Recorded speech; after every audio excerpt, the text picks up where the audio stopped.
El origen de la vida. ¡Qué predicamento!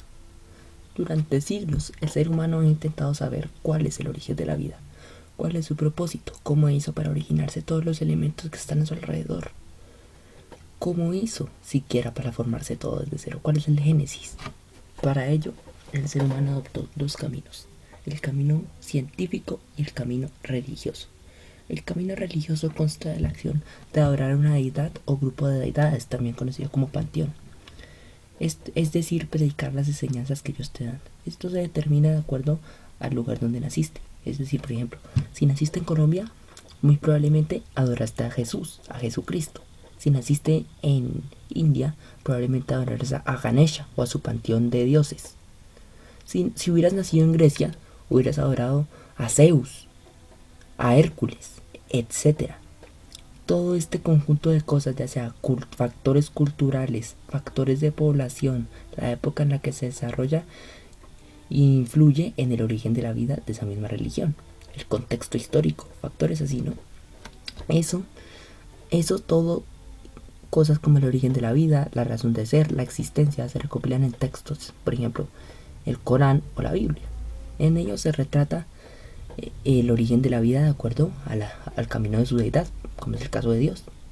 También puede haber otros textos, como por ejemplo cómo hizo Zeus para crear el universo, o como fue el caso de la titanomaquia, que ahí se formó todo lo que es conocido, o los actos que hizo Ganesha para poder formar el mundo, o Quetzalcóatl en la religión de los antiguos incas. Los dioses tienen como propósito darle razón de ser al ser humano, a su existencia, de cómo ha llegado aquí, y esto se incentiva con prácticas como por ejemplo la oración o los sacrificios humanos, como se hacía antiguamente. Bueno, una vez ya repasado este camino, el camino religioso, es turno de repasar el camino en el que se va a basar el siguiente video, el camino científico. El camino científico consta de utilizar todo el conocimiento recopilado a través de los años, ya sea leyes de la física, conocimientos matemáticos y todo lo que el ser ha hecho avanzado sobre su raciocinio, para determinar el origen de la vida, cómo hemos llegado aquí. Este va a ser el argumento de este video. Yo, a base de las diversas teorías que han hecho otros grandes pensadores, voy a determinar cómo yo creo que fue el origen de la vida. Bien, para esto hay que situarnos en el punto cero, la nada, un espacio finito pero bastante inmenso. Imagínenselo como una hoja de papel totalmente negra. Ahí estaban un montón de partículas danzando sin ningún tipo de orden aparente, cuando de repente, por pura casualidad, durante eones de estar totalmente desbalanceadas, desordenadas, desubicadas, ¡pum!, se formó un todo. Este todo no se formó gracias a un gran estallido, como es el caso del Big Bang.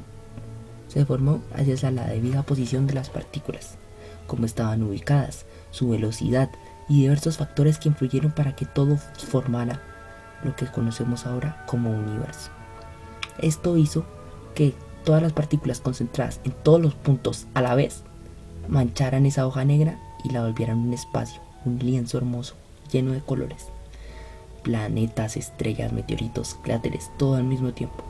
No como teorías como el Big Bang, que dice que el universo se expandió poco a poco. No, esto fue un solo estallido. Las partículas, al aniquilarse de una manera tan perfecta que era prácticamente imposible durante años y años y años de estar ahí inertes, o bueno, no inertes, sin ningún orden aparente, a la deriva en el finito espacio, nuestra hoja en negro, lograron, ¡pum!, acomodarse, creando un todo. Esta teoría la tomo en base a dos teorías, como por ejemplo los cerebros de Boltzmann. Para quien no lo sepa, esta fue hecha por un importante físico llamado Boltzmann, que fue el que inventó la física que mide los factores como por ejemplo la casualidad, la física estadística, y la teoría de la panspermia, que consta de que el universo está poblado en toda su totalidad, ya sea por cosas como astros, asteroides, planetas, formas de vida, etcétera, que no hay nada vacío del todo. Este universo fue creado gracias a la interacción de múltiples partículas y su población a la vez, lo que provocó un gran estallido. Pero no como el Big Bang, simplemente instantáneo, ¡pum! Vida formada, planetas, ecosistemas. Pero tú dirás, no, eso me parece muy aleatorio. No del todo, amigo. Boltzmann, que fue el que inventó la física estadística, dice que todo es posible y que si las partículas tuvieran el orden adecuado de alineación, el factor del tiempo y sobre todo la suerte, porque aunque la posibilidad sea posible es muy, muy difícil, es prácticamente una entre trillones, con la alineación perfecta y sobre todo todos los factores a favor, se puede lograr crear vida de manera totalmente espontánea. Algo así como la generación espontánea, pero esta en vez de crearse de manera aleatoria se creó simplemente porque todos los factores, por más improbables que sean, se alinearon. Sé que la mayoría va a decir, no, pero eso no puede ser posible.